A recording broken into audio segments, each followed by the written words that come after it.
Assalamualaikum warahmatullahi wabarakatuh. Kita ketemu lagi di channel Apa Kamu Tahu. Kali ini kita akan melihat debat Kristen Islam yang secara offline. Kristen diwakili sang debater Rudy Yohanes dan Pendeta Samuel, dan dari pihak Islam diwakili Bang Yonatan Nandar dan Bang Ardiansyah. Nggak usah panjang lebar, mari kita simak perdebatan yang sangat seru ini. Cus.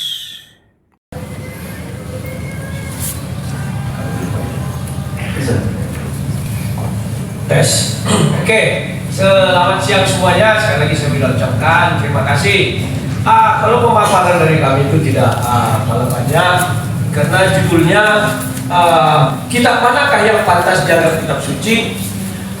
Secara gramatikal dan secara etimologi atau secara undang-undang negara Indonesia hanya mengakui satu kitab suci, yakni Alkitab. Alkitab artinya kitab suci, ya. Jadi Alkitab itu punya orang Kristen namanya Alkitab.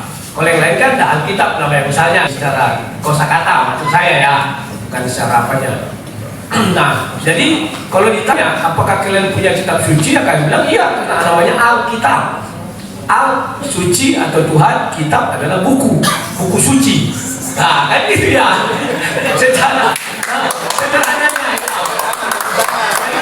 Alkitab yang begitu. Nah, kemudian kalau ditanya apa sih definisi kitab suci menurut orang Kristen, dari dulu saya selalu tegas mengatakan kitab suci menurut orang Kristen adalah kitab yang berisi firman Tuhan dan kisah manusia yang mengikutinya.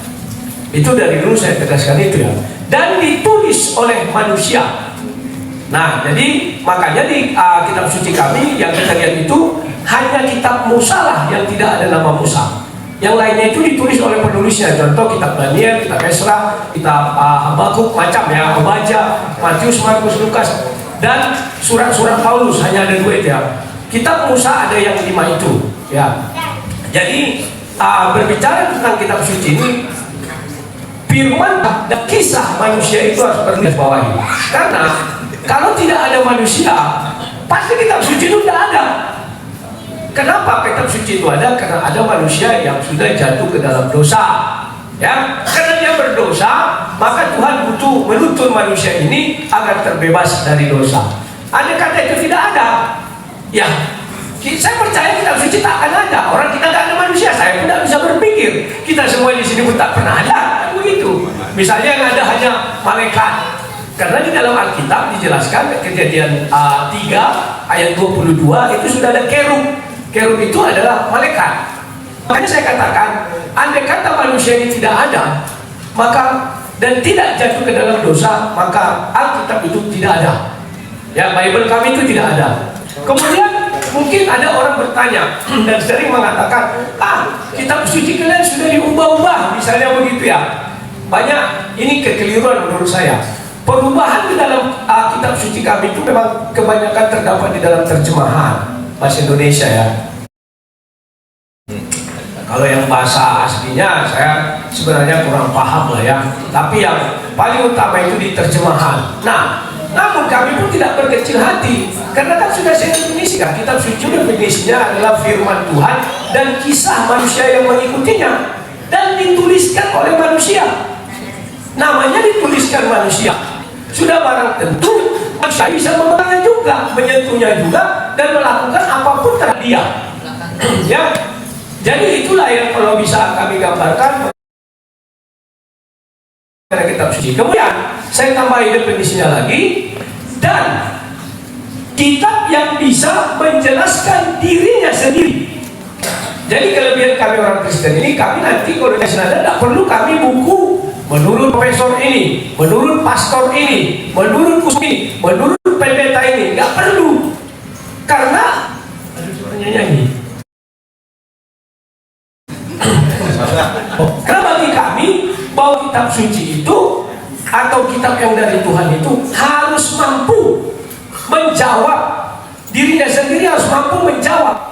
Makanya kitab suci yang paling mandiri itu ya Bible itulah. Makanya dulu saya waktu di Universitas Ahmad Dahlan saya nggak lulus baca Al-Quran, bukan lulus. Saya cerita sedikit ya, kalau kami dulu mau skripsi sidang itu wajib baca satu surah. Waktu itu saya nggak tahu, yang saya tahu apa? Allahu Akbar, Allahu Akbar, la ilaha illallah. Dia datang dosen saya, itu azan kan ya? Ya saya tahunya itu Pak. Oh kamu Kristen ya? Iya.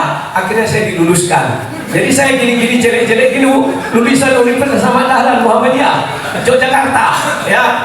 Nah itulah yang bisa saya sampaikan mengenai definisi kitab. Saya ulangi sekali lagi, kitab suci itu adalah bahwa firman Tuhan, kitab suci berisi firman Tuhan dan kisah manusia yang mengikutinya yang dituliskan oleh manusia dan isinya mampu membela dirinya sendiri atau menjawab pertanyaan terhadap dirinya sendiri tanpa tergantung kepada buku apapun. Terima kasih.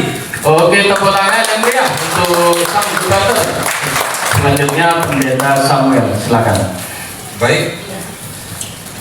Jadi kalau saya langsung aja, kalau kita lihat dari judulnya di sini, kitab manakah yang pantas dianggap suci? Kalau kita mengerti dari judulnya, ini saya fokus ke kata dianggap. Ada dikatakan bisa menganggap. Jadi kalau itu anggapannya suci ya bisa saja, walaupun menurut dia itu suci atau tidak suci, atau secara pembuktian itu suci atau tidak suci. Jadi selama ini ketika saya banyak mengajar teman-teman saya bahwa asas kebenaran itu bukanlah pernyataan, tuduhan, atau dinyatakan, tetapi pembuktian. Nah, jadi baiklah di sini kalau memang judulnya masih berupa asumtif, sifatnya asumsi, dianggap suci, itu tergantung dari orangnya yang menganggap itu suci, itu siapa dari pihak mana. Tapi kita sebagai yang percaya bahwa kitab itu dari Tuhan yang suci ya, maka kita harus membuktikannya, kan begitu. Nah,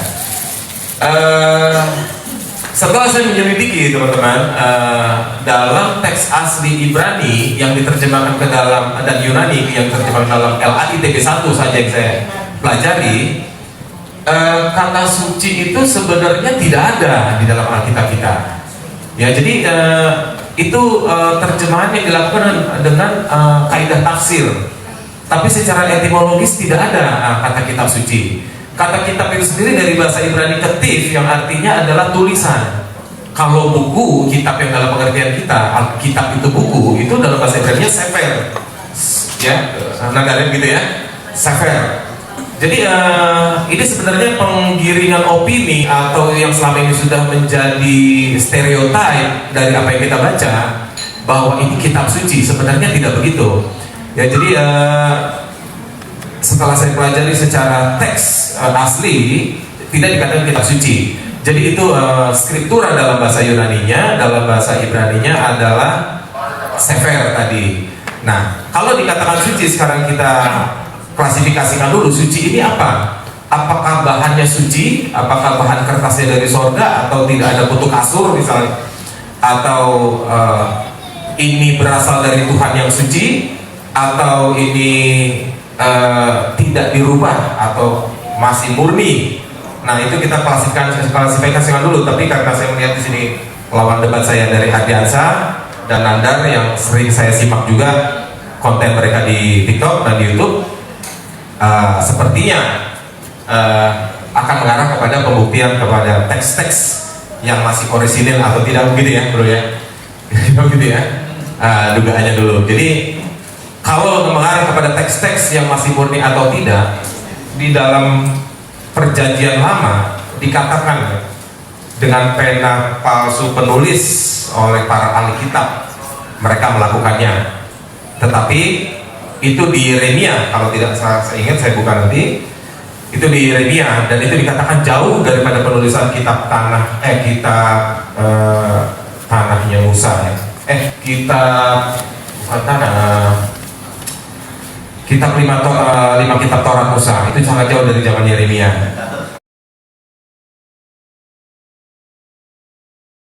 Pentateuch ya, dari kitab Taurat dari kitab Taurat dosa. Nah, lalu di dalam surat Kisah di pasal terakhir, dan yang menyerukannya hendak menguasainya. Jadi dari ayat-ayat yang tadi saya hadirkan bahwa penyerongan ini atau penambahan itu memang harus terjadi dan sesuai dengan penggenapan itu sendiri. Atau bahasa kita tuh nubuatan, ramalan yang harus terjadi bahwa penyerongan isi daripada akidah itu harus terjadi. 10 menit habis. 10 menit lagi ya. Terima kasih. Itu saja dari saya. Kasih tepuk tangan yang meriah untuk pembicaraan. Selanjutnya 10 menit untuk pemaparan dari pihak Muslim, dimulai dari sekarang. Silakan.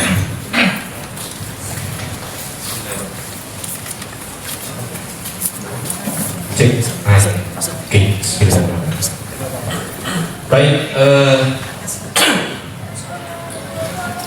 Sebenarnya saya nggak mau nanggepin ya dari Bang Rufi tadi, tapi menarik ya kalau kita bahas bahasa Indonesia maka kaidahnya harus jelas. Nggak boleh kita bahas bahasa Indonesia kaidahnya itu menurut saya salah itu. Bahasa Indonesia kitab suci, definisi kitab suci itu apa dalam kaidah bahasa Indonesia yang baik dan benar? Bukan kamus besar bahasa Indonesia. Wahyu Tuhan yang dibukukan selesai, tidak panjang tidak lebar. Wahyu Tuhan yang dibukukan. Oke, itu kalau mau bahasa Indonesia. Tapi kalau kita mau ke etimologi berarti kitab dari etimologinya dari kata itu nanti ada beberapa makna, lafaznya mustarab itu nanti. Gitu kan. Jadi kitab itu bisa diartikan sebagai sebuah catatan, kitab itu bisa diartikan sebagai sebuah kitab itu juga bisa diartikan sebagai sebuah ketetapan, dan ketetapan itu bisa oral juga. Gitu.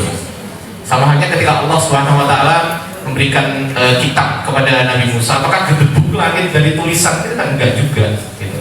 Jadi itu merupakan ketetapan dari Allah kalau kita menggunakan kitab dalam etimologi. Tapi ini kan bahasa Indonesia, kitab manakah yang dianggap suci? Ya kita nanti akan buktikan bersama-sama secara pembuktian literatur yang valid dan juga secara teks-teks kuno tentunya. Jadi nanti teman-teman yang menyaksikan ini bisa bisa mempertimbangkan lagi ya teman-teman ya, baik dari pihak Muslim maupun dari pihak Kristen ya, silakan menikmati acara ini yang akan kita lakukan. Terima kasih, itu aja, nggak panjang-panjang dari saya. Terima kasih. Dilanjutkan Mas Nanda. Tepuk tangan yang meriah untuk Mas Ardiansah.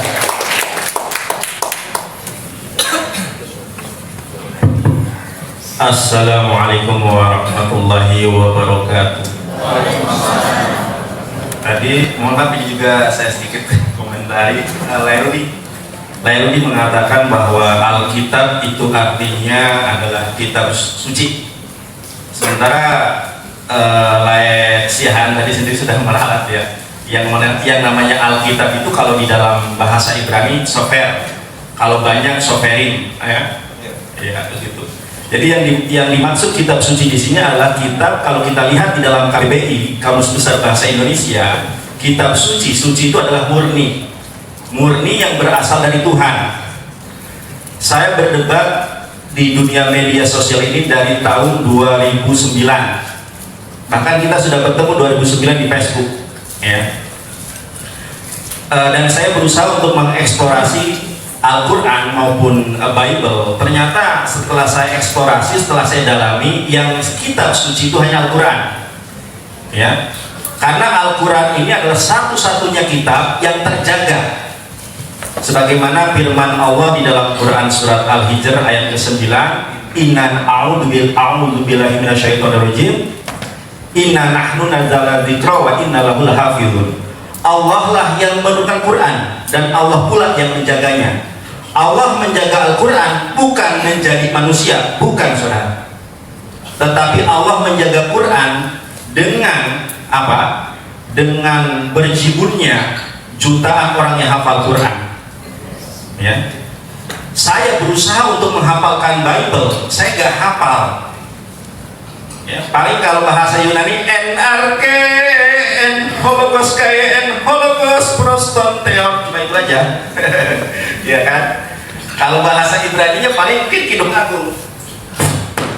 Halo paling Kidul Agung hiko mamtakim bahwa Ahmadin zehdodi wezehrai benok Yerusalem. Tetapi Al-Quran 30 juz orang hafal Quran. Bahkan yang sekarang lagi viral itu ada anak kecil namanya Aisyah kalau tidak salah ya, asal Malang, yang memiliki kitab sucinya. Kenapa? Karena Bible itu transmisi atau sanadnya itu bukan berdasarkan hafalan. Transmisi daripada kitab sucinya Kristen maupun Yahudi itu bukan hafalan, tetapi manuskrip, tulisan. Sementara tahu tulisan atau autografa itu nanti dijelaskan, autografa Kristen itu nggak ada. Sedangkan Al-Quran transmisinya itu ada dua, yang utama dan yang paling pertama itu adalah dengan tradisi oral atau tradisi lisan. Dan Al-Quran bukan hanya sebagai sebuah kitab suci yang memberikan sebuah jaminan, tetapi Al-Quran adalah sebuah kitab suci yang memberikan tantangan, sebagaimana firman Allah Subhanahu wa taala di dalam Al-Quran surat Al-Baqarah ayat ke-23. A'udzubillahi minasyaitonirrajim. Wa in kuntum fi raibin mimma nazzalna 'ala 'abdina fa'tu bi suratin min mislihi wad'u syuhada'akum min dunillahi in kuntum shadiqin. Kalau kalian ragu, laesiaan terhadap Al-Quran, maka buatlah satu surat saja seperti Al-Quran. Dan surat yang terpendek di dalam Al-Quran itu cuma 3 ayat. Tetapi Allah katakan di dalam Quran surat Al-Baqarah ayat ke-24, fa illam taf'alu wa lam taf'alu fattaqun narol lati waquduhan nas wal hijarah u'idat lil kafirin. Pasti kalian tidak akan dapat membuatnya. Bahkan layar rudik, laesiaan dan kaum muslim wal muslimat serta teman-teman Kristen di dalam Quran surat Al-Isra ayat 88 Allah menantang, kalau Lairudi, Laisiahat, orang Kristen di Indonesia tidak mampu membuat seperti Quran, ajaklah Meta AI, ajaklah aplikasi yang cerdas itu untuk membuat yang seperti Al-Quran. Apa kalian bahu-membahu antara manusia dengan Lucifer dan jin? Itu tidak ada yang mampu membuat Al-Quran. Coba ibu-ibu, bapak-bapak dan teman-teman semuanya dilihat di dalam Quran surat Al-ayat 88. Tidak ada yang mampu membuat seperti Al-Quran. Ya, Quran surat Al-Baqarah ayat 88, kalau manusia bahu-membahu dengan alien, dengan jin, dengan Lucifer, dengan Beelzebul, itu tidak ada yang sanggup membuat seperti Al-Quran. Jadi nanti di dalam perdiskusian ini kami akan membuktikan bahwa kitab yang suci, kitab yang benar itu hanya Al-Quran. Dan mohon maaf, dalam ruang lingkup diskusi ini kami akan membuktikan dengan data-data yang berjibun bahwa kitab Kristen tidak original, tidak suci, dan tidak asli. Mohon ditunggu bapak-bapak ibu, bersabar. Terima kasih. Masih ada 3 menit. Masih ada 3 menit ya. Oke, saya bacakan Quran surat Al-Isra ayat 88 ya. Quran surat ke-17 ayat 88. Dan tadi Lairudi yang kita kasihi, saudara-saudara yang terkasih, mengatakan saya percaya kepada terjemahan. Sedangkan Lairudi yang saya kasihi, kitabnya Kristen ini teman-teman ini ya, bahasa Yunani Perjanjian Baru. Pendeta di muka bumi percaya bahwa Perjanjian Baru orang Kristen, mohon maaf saya berdiri, Perjanjian Baru orang Kristen itu dipercaya, diyakini sebagai bahasanya adalah bahasa Yunani. Tetapi mungkin para pendeta di sini ataupun yang nonton ini tidak familiar dengan kitab yang berbahasa Yunani ini. Padahal yang ada di depan saya terjemahan LAI ini, saya punya banyak versi Bible terjemahan ini. Bahasa Ibrani ada, Brit Hadasah, bahasa Aramaik ada, itu berbeda semua. Ya, nanti ini kan bukan sesi untuk menjelaskan tentang kekristenan ya. Nanti di sesi kita bertanya kepada teman-teman Kristen, saya akan tunjukkan bahwa kitabnya teman-teman Kristen itu tidak suci. Mohon maaf ya, Lairudi, Laisian, ini dalam koridor kita berdiskusi. Terima kasih. Masih ada waktu ya? Oh ya, tadi Quran surat Al-Baqarah masih 1 menit. Oke.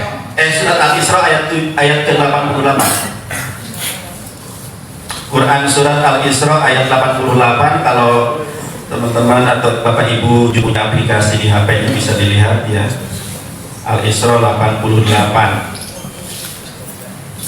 Al-Isra 88. A'udzu billahi minasyaitonir rajim. Qul la in istama'atil insu wal jinnu ala ya'tu bimisli hadzal qur'ani la ya'tuna bimislihi walau kana ba'duhum li ba'din dhahira. Katakanlah, sesungguhnya jika manusia dan jin berkumpul untuk membuat yang serupa dengan Al-Quran ini, mereka tidak akan dapat membuat yang serupa dengan Al-Quran itu sekalipun mereka saling membantu satu sama lain. Wallahu a'lam bishawab. Tepuk tangan yang meriah dari pembicara Muslim. Baik, memasuki sesi selanjutnya. Ini sesi serangan, jadi bukan serangan fisik ya. Di sini kita ini lagi berpikir dengan teori logika dan sebagainya. Perangnya perang lisan, perang ilmu. Jadi saya bacakan saja tata tertib debatnya. Debat ini ilmiah, sopan, saling menghormati. Saat pembicara nanti menyerang dan sebagainya, penonton jangan komen dulu, penonton jangan teriak-teriak, penonton jangan interupsi dan sebagainya. Nanti ada waktu sendiri penonton bertanya. Kemudian dilarang menghina agama, simbol, kemudian kitab suci, kemudian tokoh agama atau menyerang pribadi, dilarang ya. Tapi yang jelas 4 debater di depan ini bukan orang kemarin sore. Saya yakin beliau-beliau ini sudah paham aturan, dan aturan ini wajib dihormati dan dilaksanakan. 1 jam penuh mereka akan menyerang Islam. Penanya berhak mengkat kalau jawaban mereka bertele-tele, memperpanjang waktu supaya habis dan sebagainya. Jadi penanya ini punya hak untuk cut, lanjut atau tidak. Kemudian untuk pihak yang diserang tidak boleh mengajukan pertanyaan sedikit pun. Beliau di sini sebelah kiri hanya menjawab, tidak ada debat. Nanti ada serangan selanjutnya di sesi kedua. Jadi ini full bertanya, ini full menjawab. Dari pihak Islam tidak ada bantahan atau mengajukan pertanyaan balik, itu tidak boleh. Dan saya sebagai wasit berhak untuk mengkat kalau ada permasalahan tersebut. Paham ya? Paham? Baik, kita mulai. Waktu dimulai dari sekarang. Kristen akan bertanya soal kesucian kitab suci Al-Quran. Dimonggokan, dimulai dari sekarang. Silakan. Ya, tes. Sebelum saya mulai, saya minta maaf dulu ya. Nanti kalau ada kata-kata yang salah, ini kan dalam ranah diskusi. Jadi maafkanlah saya, bukan maksud hati untuk melakukan hal yang tidak pantas. Oke. Saya mau bertanya kepada Sinandar ya, apakah kamu setuju bahwa kriteria kitab suci itu adalah kitab suci yang tidak ada campur tangan manusia di dalamnya? Terima kasih. Silakan dijawab. Satu. Lalu tolong ditegaskan pertanyaannya, campur tangan dalam maksud apa ini? Ya, contoh membuat nama-nama surah atau posisi surah. Contoh di Quran itu kan ada surah 1 sampai 14. Siapa yang menentukan surah 1 sampai 14? Misalnya begitu. Ada nggak campur tangan manusia atau ya apakah? Ya, saya akan menjelaskan. Silakan. Oke. Bismillahirrahmanirrahim. Layuni bertanya, apakah yang dimaksud kitab suci itu adalah kitab yang tidak terlepas dari campur tangan manusia? Begitu? Ya. Campur tangan manusia dalam hal apa dulu nih? Seperti yang diterangkan tadi. Iya, baik. Baik, saya jawab. Kalau penamaan ayat penamaan surat Al-Quran itu kita bisa pelajari di dalam Rasul Usmani. Jadi dulu waktu saya kuliah di UIN Surabaya, dan saya juga pernah kuliah di Setai Ali Al-Akbar Surabaya, ya, penamaan surat itu dari Rasulullah SAW. Kemudian kalau masalah campur tangan di sini adalah masalah penulisan, maka masalah penulisan Rasulullah SAW yang pernah memerintahkan untuk uktub, tulislah, ya. Kemudian di periode Utsman bin Affan kemudian mengkodifikasi atau mengumpulkan Quran. Kalau di dalam ranah seperti ini, saya tidak ada masalah, ya. Yang penting tidak ada penambahan ayat-ayat suci dalam Al-Quran. Misalnya yang tadinya misalnya Alhamdulillahirabbil alamin arrahmanirrahim maliki yaumiddin. Kemudian ditambahkan ayat yang lain. Yang ayat ini tidak bersumber dari lisan Rasulullah SAW. Begitu. Ya. Cukup. Oke, terima kasih. Tolong dibuka hadis Bukhari 884. Hadis Sahih Bukhari 884 ya. Apakah Nandar percaya juga bahwa Al-Quran itu keluar dari lisan Nabi Muhammad? Begitu ya Nandar ya. Oke, gimana caranya? Tolong dinaikkan biar nampak. Ketika ini ya langsung ya. Yang mau saya tanyakan di sini Nandar.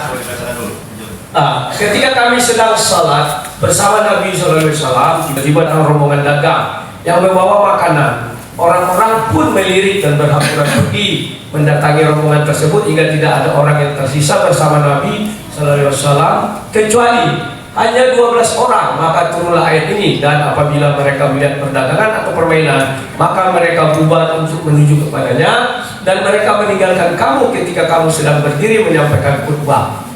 Di situ adalah surah 62 ayat 12. Tolong buka Al-Quran yang kau pegang. Mana surah 2 ayat 62 ayat 12? Tunjukkan kepada kami semua. Terima kasih. Coba dibuka dulu. Al-Jum'ah ayat 12. Lerudi. Gak bisa. Itu kan terjemahan itu. Al-Quran yang kau pegang aja ada nggak bawa Al-Quran? Jangan kitab suci orang Kristen kau bawa banyak kali, apa yang kau bawa? Jadi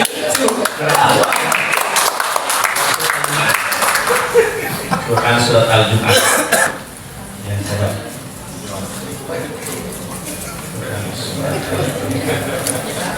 Apa ya?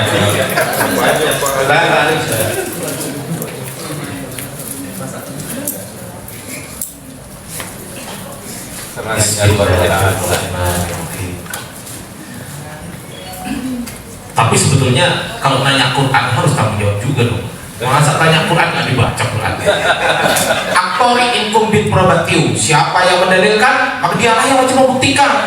Jangan sampai mereka yang bernarasi, kita yang suruh nyari. Izin, saya tidak mendalilkan si Nandar tadi kan dia bilang bahwa sesuai definisi dia tadi. Saya hanya ingin tahu, benar nggak? Tolong dibuka surah 62 ayat 12. Baik, oke baik. Oke, saya akan jawab. Ya, saya banyak kali kitab tapi Al-Quran tidak ada. Saya buka ya, saya buka. Minta tolong ditampilkan di layar saya. Saya buka. Ya, sebentar. Ya, saya buka ya di sini ya. Sabar, saya jawab dulu ya. Sabar dulu ya. Quran. Iya, sabar. Sabar, santai. Loh, kok nggak pindah? Sudah pindah ya? Coba di 12 tidak ada, terakhir 11. sebentar, izinkan saya menjawab. Oke. 62 sudah masuk belum masuk.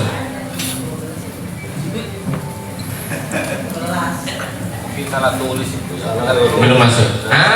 Ini dia. Bismillahirrahmanirrahim. Oke ya, ini ya 611 ya. Oke, kita baca sama-sama hadisnya. Cek dulu. Kita baca di sini. Cek. Di sini tertulis wa idza ra'au tijaratan. Betul? Ya. Wa idza ra'au tijaratan, makanya teman-teman Kristen itu belajar dulu gitu loh kalau mau nanya itu. Ini sebenarnya hanya salah tulis saja di aplikasi ini Al-Jum'ah 12, tapi kan isinya nggak berubah, sama. Makanya saran saya jangan modal terjemahan. Kalau terjemah itu bukan, sekali lagi, Quran diturunkan dalam bahasa Arab, yang bahasa Indonesia bukan Quran. Apa? Terjemahan Al-Quran. Apalagi di dalam hadis, kalau ada salah tulis begini, umat Islam nggak bingung kok. Gampang, ini ayat 11 bukan ayat 12. Itu hanya yang abang tampilkan tadi. Abang nampilkannya juga ya, oke kan? yang abang tampilkan tadi ini sebenarnya hanya salah tulis, salah ketik aja di aplikasi gitu. Tapi isinya coba isinya ayat 11. Sebentar, aplikasi yang mana yang salah, yang ini atau yang hadis tadi? Coba hadisnya tunjukkan. Coba hadisnya tadi. Karena semua hadis Bukhari 884 itu isinya. Iya, oke ya. Coba ayo terjemahan kan? Enggak, bahasa Arab. Cuma terjemahan kan? Iya kan? Coba berani nggak ngambilkan bahasa aslinya? Kalau berani saya bacakan. Anda diam, saya bacakan. Saya bantu. Silakan admin. Host. Kalau nggak bisa terjemahkan, saya ngambilkan. Besarkan saya, Pak Host. Itu ada tulisan tampilkan teks Arab itu. Tampilkan teks Arab itu. Sebelah kiri. Oke. Oh enggak. Oke, pakai punya saya aja. Pakai punya saya. Pakai punya saya.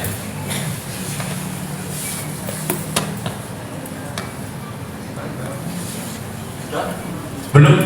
Dinaikkan ayat 11 ya, kelihatan. Enggak, bukan ini. Yang saya tampilkan hadis. Sebentar, yang saya tampilkan hadis. Saya izin berdiri ya, Bapak Ibu.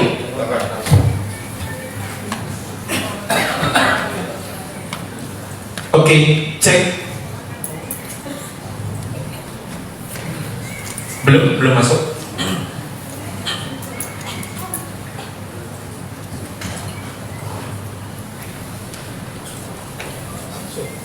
Nah, coba Bapak Ibu lihat di tulisan yang warna hijau itu. Wa idza ra'au tijaratan aw lahwan anfaddo ilaiha wa tarakuka qaima. Ada nggak tulisan 12 di situ? Yang ada di terjemahan kan? Kok dipermasalahkan? Bukan Qurannya kok yang berubah. Hanya aplikasinya aja yang salah ketik. Boleh dibuka Al-Qur'annya yang menilai isinya ini? Loh, sama, boleh. Ya. Kenapa enggak? Boleh loh. Coba besarkan.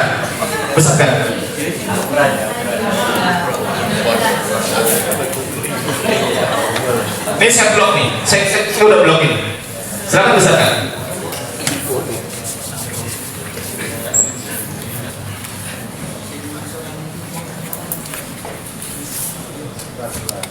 Oke.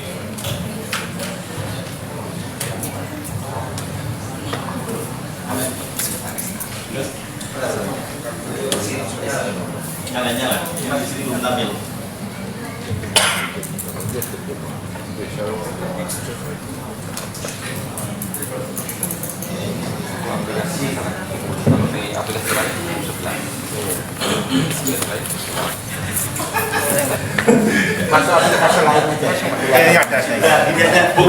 Bukan aplikasinya. Enggak, biar atau mau satu aja ya, misalnya ini ya, satu aja ya, copot aja kemudian. Gimana? Di situ yang dilepas dulu, biar nggak bingung di sini. Udah. Sebentar. Ya biar satu. Atau saya pakai yang ini. Oh ya, siap.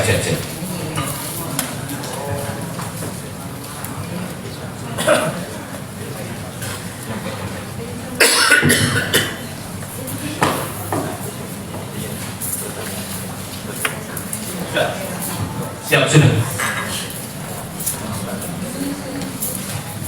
Nah, itu sudah saya blok, Bapak Ibu sekalian.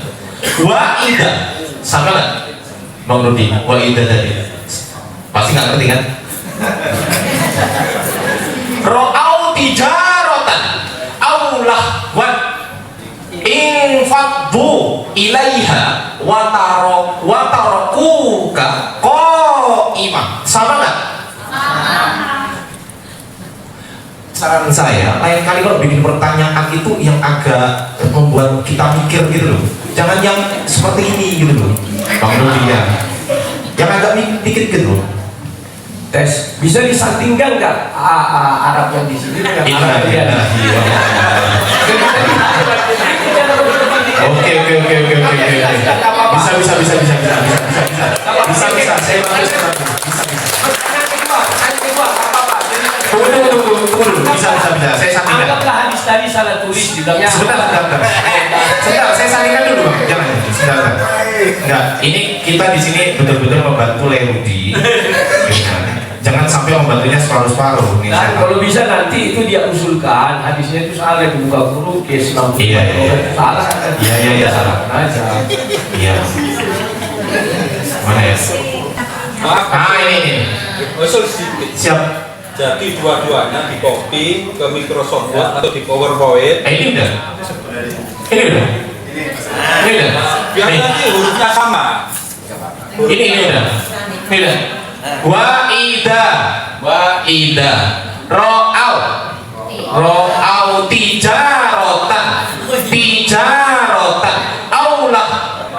Aulahwan. In fadhu. Sama kan? In fadhu ilaiha wa tarakuka qaiman. Sama, Bapak. Cepat, Bang.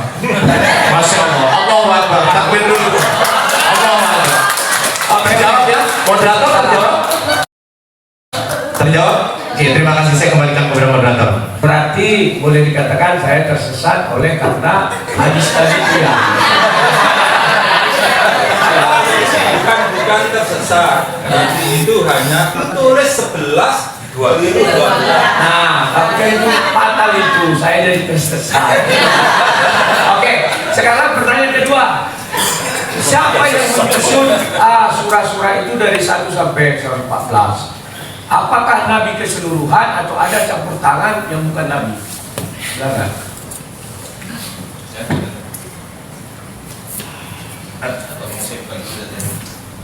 Saya buka dulu datanya ya. Mas Nandar yang atau Bang Nandar dulu ngomong. Saya buka data. Tadi sudah di awal sudah saya singgung bahwa kenapa ya lemah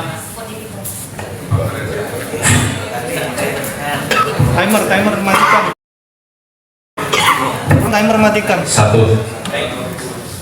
Tadi saya sudah jelaskan di awal bahwa kodifikasi Al-Quran itu di zaman Utsman radhiyallahu anhu, ya. Di zaman Utsman radhiyallahu anhu, penamaan ayat Al-Quran itu dari Rasulullah SAW. Ya. Nanti lebih jelasnya kita tunjukkan datanya ya. Silakan, Pak. Cik, baik, terima kasih. Bisa dibesarkan. Saya bawa langsung dari rujukan tafsir Al-Qurtubi yang terjemahan. Nanti kalau saya kasih yang bahasa Arab pasti nggak ngerti. Pusing sendiri saya nanti saya disuruh coba artikan. Aduh, ini lah, ini sudah diartikan. Al-Qurtubi ini aslinya bahasa Arab. Susunan ayat-ayat dan surah-surah serta peletakan basmalah di awal setiap surah merupakan perintah Nabi. Ketika Nabi tidak memerintahkan untuk melakukan hal tersebut pada awal surah Bapak, misal, ini contohnya, salah satu contohnya, maka mereka pun membiarkan surah tersebut tanpa basmalah. Jadi semua susunan ini Nabi yang menyusun, yaitu sang penerima wahyu. Oke, apabila bukan Nabi yang menyusun, apakah kalian masih mengatakan itu Al-Quran atau kitab suci?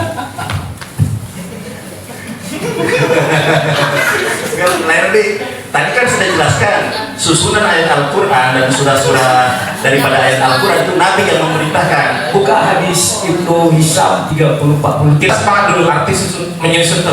Sepakat dulu kita. Maksudnya menyusun itu.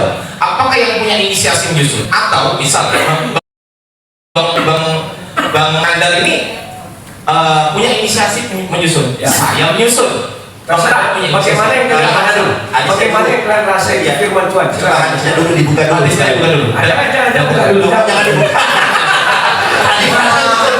Kita dulu definisi. Kalian definisikan. Terserah yang dimaksud di sini, yang kalian buka ini maksudnya gimana? Coba aku tahu. Apakah urutannya, ataukah penamaannya, atau apa? Saya bacakan ya. Susunan ayat-ayat dan surah-surah serta peletakan basmalah di awal setiap surah merupakan perintah Nabi SAW. Ketika Nabi tidak memerintahkan untuk meletakkan hal tersebut pada awal surah Baro'ah, yaitu surah At-Taubah, maka mereka pun membiarkan surah tersebut tanpa basmalah. Pertanyaannya apa? Silakan. apakah kan ada surah Baqarah, surah Taubat, mulai dari surah 1 sampai 14. Ya. Yang menaruh surah itu surah 1, surah 2, surah 3, surah 4. Apakah Nabi ataukah Yang naruh, sahabat? tunggu dulu. Ini pertanyaannya yang naruh surat. Yang menyusun atau yang menyusun atau apalah. Ini saya bingung antara yang menyusun, apakah yang berinisiasi atau tidak? Inisiasi dan tidak. Siapa dulu bang? Layak coba, layak baca coba. Ya, aku udah tahu itu. Maksud begini, contoh surah 1 namanya ini, surah 2 namanya ini, surah 3 namanya ini, surah 4 dan seterusnya. Kenapa dia di 2 surah 1 Nabi yang membuat itu di surah 1? Pokoknya Nabi yang membuat surah 1 sampai 114. Misalnya gitu maksud saya apalah. Itu enggak. sudah jawab itu. Jadi Nabi yang membuat. Iya. Kalau ada satu surah di mana Nabi yang tidak menempatkan surah itu bagaimana? Maaf sebentar Pak, ya. Penonton dimohon untuk mendengarkan dulu. Ini bagian pendebat. Saya minta penonton untuk diam, karena nanti ada sesi penonton bertanya. Ya, wajar. Jadi jangan mengintervensi antara pendebat 1 dan 2 ini. Siap. Oke. Oke, Jadi misalnya ada satu katakanlah seluruh surah itu Nabi yang menempatkan. Jikalau ada satu surah yang tidak Nabi yang menempatkan, apakah masih itu dikatakan kitab Ya suci? sudah, begini saja. Yang lebih bagus itu tampilkan datanya, Enggak. lalu Ya, definisi dulu kita. Layak, mohon maaf ya layak ya. Kan kita sama-sama anak hukum. Ya, dalam adagium hukum, asas hukum, aksori, included, probation. Silakan tunjukkan. Tadi kan Anda mau tunjukkan. Coba, Sebelum ke kan tadi sudah dijelaskan ini. Oke, silakan. Aduh, layak. Bahwa di dalam hadis, bukan yang hadis Ibnu apa? Ya silakan, bukakan dulu. Bukan hadis itu. Surah Nabawi itu bisa. Halaman berapa? Yang di layar WA tadi ada di mana? Ada Surah Nabawi itu bisa.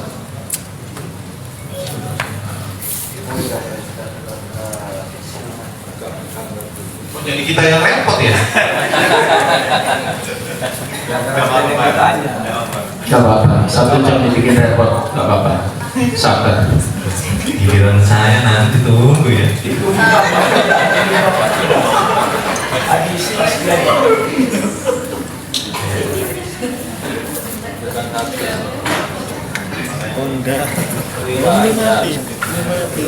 Coba layak.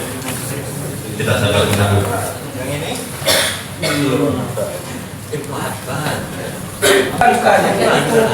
bukan dulu hadisnya. Ustaz, jadi timernya kok gak jalan-jalan ya? Masih gitu. Timernya diem ya. Makanya kok Timer jalan. Pantes nggak selesai. Ya, ini ini. Tempat saya jalan, timer. Yang ini Sudah 20 menit. aja. Mas bukan diklik. Bukakan dulu hadis, cari lagi isinya apa? Iya. Isinya apa? Itu kan oleh-oleh aja. Ini ditutup aja nih. Bukhari berapa? Hadis Bukhari berapa? Bukan Bukhari, Ibnu 43. Ya,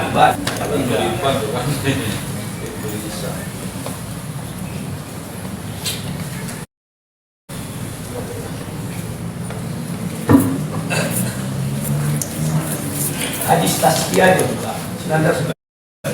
Hadis tazkiyah ya. Hadis tazkiyah itu ada itu. Lairudi nggak ada hadis asli itu nggak ada. Hadis itu Bukhari, Muslim, Daud, nggak ada hadis asli. Tazkiyah, software namanya kan. Kumpulan software. Nanti kan pernah pakai itu kuliah. Coba kali dia pakai itu. Nggak hadis riwayat asli. Ada lagi hadis Maryam.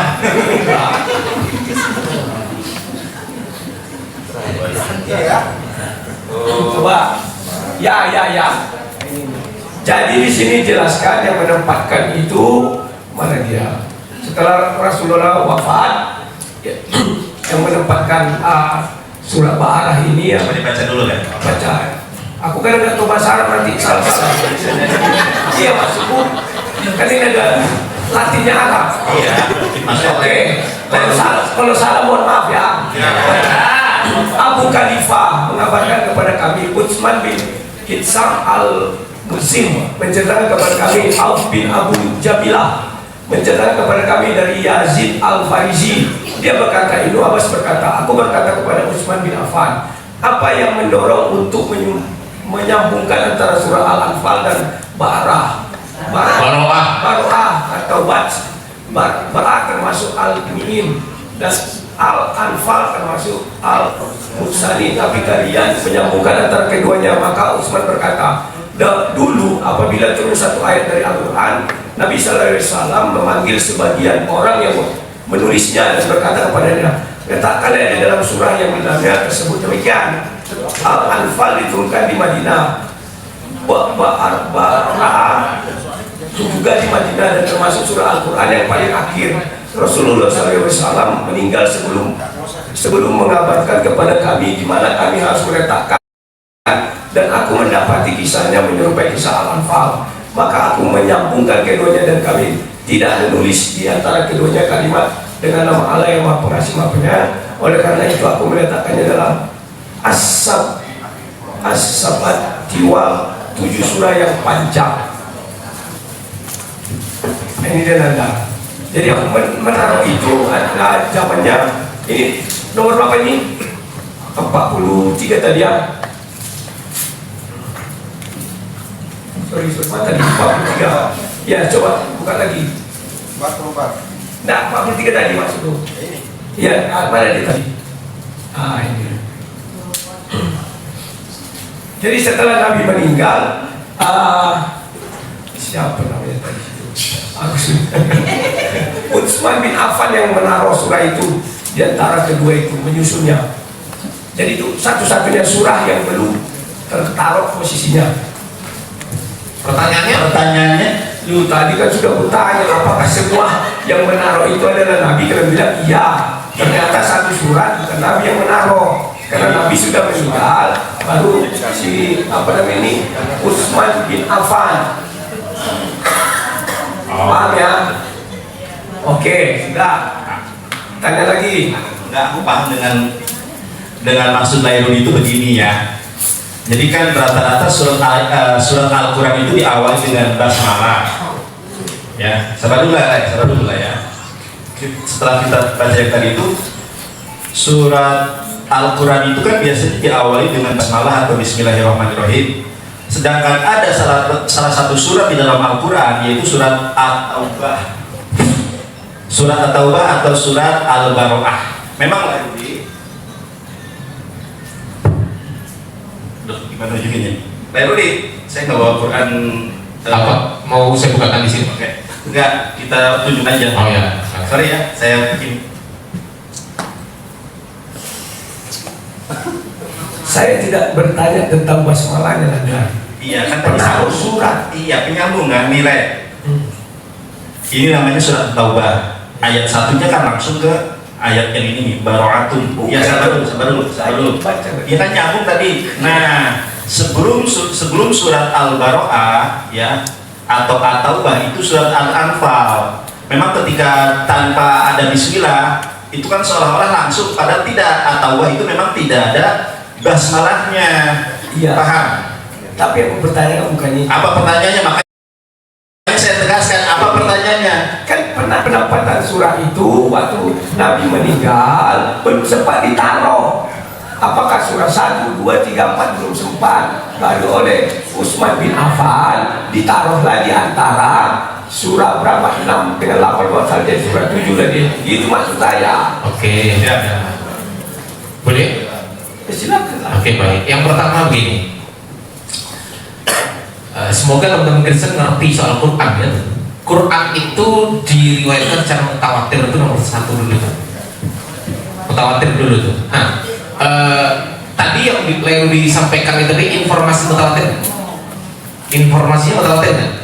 Kalau mutawatir tunjukkan beberapa hadis yang disebutkan dengan itu. Mohon maaf, saya kan tidak tahu itu Islam. Jadi kalau bilang khawatir apa aja, saya tidak tahu. Oke, baik. Makanya Saya jelaskan sedikit. Terkadang kita jadi tersesat karena apa? Karena ternyata salah tulis kita harusnya 11 12. Padahal ada memang ayat 12 itu, ada yang bilang sama saya memang ada.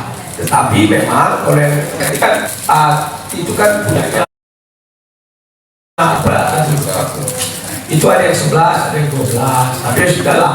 Jadi kalau memang saya tidak ngerti ya nggak apa-apa, berarti itu bukan khawatir atau apa. Silakan.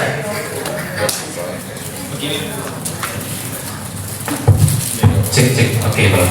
Jadi begini saudara-saudara, ketika ada informasi mengenai Quran, maka informasi itu harus mutawatir. Misal begini, mutawatir itu apa? Mutawatir itu adalah ramai diketahui banyak orang dan banyak orang tersebut itu tidak mungkin atau mustahil bersepakat untuk berbohong. Saya kasih contoh. Izin Bapak Ibu, saya bertanya, ini nih, anggaplah ini hitam ya. Mana hitam? Sepakat ya? Sepakat? Oke. Pada detik ini, saya ajak Bapak Ibu yang sebelah sini, ini hitam. Saya ajak ibu-ibu yang sebelah sini untuk ini mengatakan kepada anak-anaknya, mengajar ini warnanya putih. Sepakat? No, kenapa? Ya, tapi saya ajak sepakat untuk warna putih. Sepakat? Mau? Enggak mau kan? Ya karena ini hitam. Dijalankan untuk kapasitas 2000 orang. Untuk segini orang aja, tidak ada yang sepakat kalau ini warnanya putih. Itu contoh. Apalagi soal Quran. Quran itu disepakati periwayatannya ya, disepakati secara mutawatir. Misal ada informasi apapun yang mengenai Al-Quran tersebut, maka informasinya harus mutawatir juga. Nanti misal ada informasi beberapa teks yang ternyata kok berbeda di sini, di manuskrip Quran itu beda. Ya gampang, tinggal dicari aja mutawatir kan? Ya, jadi menurut Pak Ardiansa itu mutawatir apa enggak? Kalau enggak ya sudah nggak apa-apa, kalau iya juga nggak apa-apa. Mana bisa saya bantah? Kan itu iman kalian. Tapi itulah yang ada. Baik, saya izin menampilkan data juga. Yang tadi itu dulu dijawab. Ya ini. Saya jawab dulu ya. Oke. Jadi alasannya kenapa kok dianggap bahwa saya itu karena ini berkaitan. Karena itu tidak ada bismillahnya. Alasannya itu kenapa? Maka izin ditampilkan. Di sini ditampilkan, diriwayatkan dalam kitab Al-Mustadrak dari Ibnu Abbas. Ya, aku pernah bertanya kepada Ali bin Abi Thalib, mengapa tidak ditulis Bismillahirrahmanirrahim di dalam surat apa ini? Al-Bara'ah tadi atau gitu. Mengapa tidak tulis Bismillah? Ali menjawab, karena basmalah itu memberikan rasa aman, sedangkan Al-Bara'ah itu turun dengan pedang. Jadi memang itu surat-surat berkaitan dengan bara'atun minallahi wa rasulihi ilal ladina ahadtu minal musyrikin. Ini berperang dengan teman-teman yang musyrik. Gitu. Izin, saya tidak menanyakan mengenai basmalahnya itu. Yang saya tanyakan hadis itu jelas mengatakan setelah Nabi wafat itu belum sempat ditaruh di mana. Makanya mereka yang menaruh. Justru itu yang saya tanyakan, informasi mutawatir itu. Ya tanyalah hadis itu, bukan saya penulisnya itu. Kecuali saya penulis karya itu, iya. Tanya saya. Tolong kalian tanya, pergi ke Jepang atau kemana, tanya mutawatir atau tidak, saya nggak tahu lah. Maksud saya begini, sebelum bertanya, maksud saya begini, Bang Rudi, sebelum bertanya sesuatu itu alangkah baiknya dipelajari dulu gitu. Dibelajar dulu ini nanti betul nggak ini? Jangan sampai bertanya soal Quran tapi nggak ngerti Quran itu apa sih Quran itu. Oke. Jangan sampai saya misal begini, saya bicara begini, Bang Nandar tolong saya minta tolong Bang Nandar belikan saya nasi goreng, pulang-pulang Bang Nandar bawa ada kuahnya, terus ada bulut-bulutnya itu banyak. Loh ini bakso Bang Nandar. Ini bakso bukan nasi goreng. Oh ini nasi goreng Bang Adi. Loh ini bakso. Loh ini nasi goreng Bang Adi. Kan repot juga. Maksud saya itu usahakan paham dulu apa yang mau ditanyakan gitu loh. Jangan sampai berani membawa sesuatu, berani melempar sesuatu, tapi nggak bisa bertanggung jawab. Jangan. Sebentar dulu Pak Ardiansa. Pak Ardiansa kan seorang muslim yang baik dan berilmu tinggi. Menurut Bapak itu mutawatir atau enggak? Kalau saya ditanya memang saya nggak tahu. Saya hanya dapat itu dari hadis, saya cari dapat. Jawablah dulu. Ya oke, baik. Tidak saksi. Kalau hanya ada satu dari periwayatan yang diceritakan di situ berarti itu ahad. Oke, sudah kan selesai. Bahwa hadis itu ahad, titik. Ngapain kita ribut-ribut? Saya juga tidak beriman. Oke, kalian semua saksi ya bahwa hadis Sahih Ibnu tadi itu ahad. Sahih ya? Sohi. Sohi lagi kalau nggak salah. Coba Sohi. Kalau salah ahad itu Sohi apa enggak? Nah, coba lah jelaskan Sohi apa enggak lagi. Lain ini ya. Kan saya tadi sudah saya sampaikan absolut in probasio. Lain kan yang didalilkan tuh dengan dalil itu, ya. Lain juga tolong buktikan itu hadis dari mana gitu. Ruang Saya sudah di sini Iban. Kalau Ya, saya atau tidak? Sohi apa tidak ada. Saya tolong nanti saya salah tolong ngomong.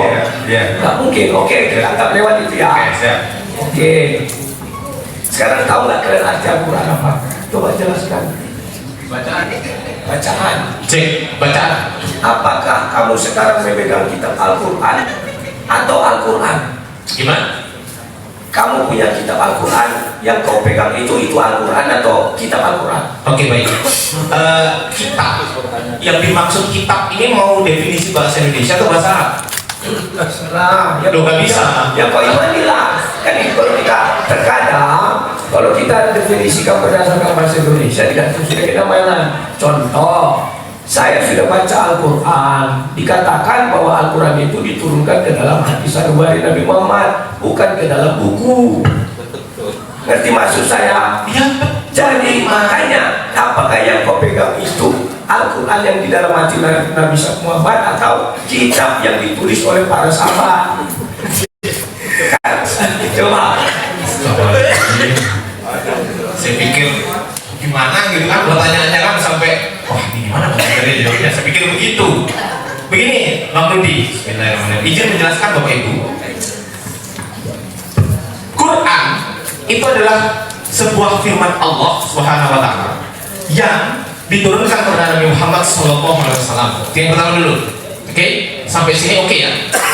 Oke dulu Ya, pastikan diturunkan. ya, sabar. Oke dulu ya. Oke, baik. Diturunkan bukan dalam bentuk buku ketemu turun dari langit, bukan dalam bentuk lempengan-lempengan batu, bukan, melainkan diturunkan dalam bentuk ketetapan atau dalam bentuk wahyu. Dari kata wahaya artinya cepat dan tersembunyi. Makanya kadang teman-teman Kristen ada yang bertanya tuh, siapa saksinya penerima wahyu? Misal begitu. Padahal wahyu itu sendiri kan cepat dan tersembunyi. Pertanyaan saksinya ya Allah sama Nabi Muhammad sama malaikat, selesai masalah. Kan begitu. Nah, jadi kalau Bang Rudi mengatakan yang saya pegang ini apakah kitab Al-Quran atau Al-Quran? Nah, kitab itu apa dulu nih? Kitab itu kalau diartikan ketetapan Allah, ya berarti itu ketetapan Allah yang saya pegang. Dibentukkan ke dalam bahasa Indonesia kitab sebagai sebuah buku. Oh, berarti buku yang dimaksud. Oke, saya pegang buku berisi mengenai kitab Al-Quran. Loh, kitab berisi kitab, ya, karena kitabnya bahasa Indonesia, kitab kedua bahasa Arab. Kitab yang kedua berisi ketetapan. Kitab yang pertama artinya buku. Buku berisi ketetapan Allah. Selesai masalah. Ada pertanyaan lagi? Sekarang udah Al-Quran yang asli itu mana? Nah, coba berdasarkan definisi yang saudara bilang, Al-Quran yang asli itu yang di dalam hati Nabi Muhammad itu tidak bisa diubah, tidak bisa dijamak, tidak bisa diedit manusia. Baik, saya jawab pakai data. Minta tolong. Saya jawab pakai data ya. Ya Allah, ya Allah.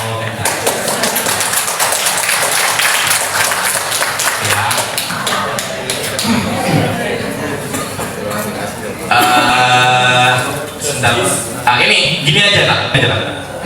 Yang pertama, ini saya buat bahan ini memang sengaja karena memang untuk menjawab pertanyaan dari teman-teman Kristen. Yang pertama, Quran di bab C 1 2 3 9. Yang pertama, sang penerima wahyu adalah Rasulullah SAW.